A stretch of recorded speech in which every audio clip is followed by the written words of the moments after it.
Guys, Coach Sean Bowes here in Sydney, Australia, and I wanted to touch on a conversation I had with a runner today about her PB frustration. I've called it PB frustration for reborn runners. Now, this runner ran a 10K race today and it was by far her best run of the season, but marking it against her personal best, she was a little bit disappointed, a little bit frustrated. But I had to point out that, let's say last year, she had a really interrupted training cycle, didn't get a full year of running, and was barely training at the start of this year.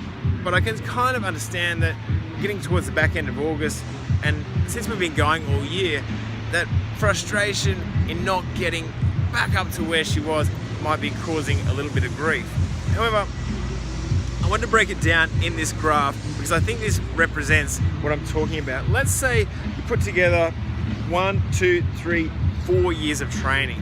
Now, let's say the first year, you might get the, let's say, early grab PBs where you get into a cycle, you're training routinely, repetitively, and you get those PBs nice and early because you're just really, really fit. Then, of course, that hits against the law of diminishing returns, and it's gonna take a long while and solid base building before you get those significant PBs in the longer races, and it can even take up to the end of the second year.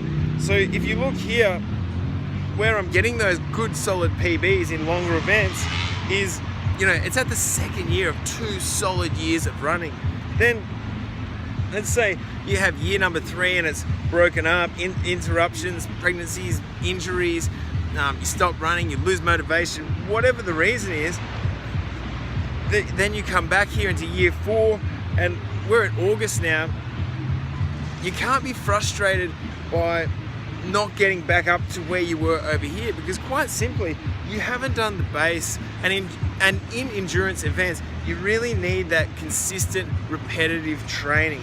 You'll be getting close, but remember, you've just had a bad year here and you put together 8 months.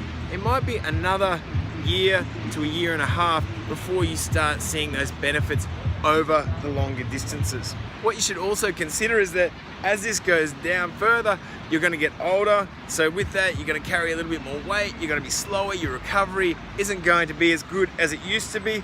And keep in mind, you're measuring this PB or the desired PB here against these PB standards here.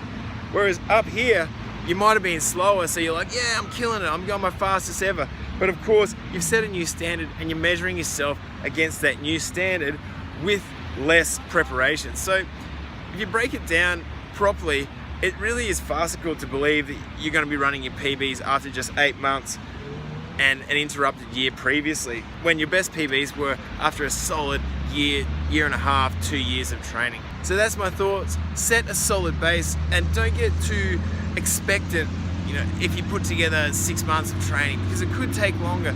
And you need to remember you're setting a new standard, you're getting older, you're recovering slower, and life's getting that little bit harder, especially if you've got families, kids, and fees, and jobs, and all that kind of stuff. So keep that in mind, and remember, run for fun, stick with it, talk to you soon.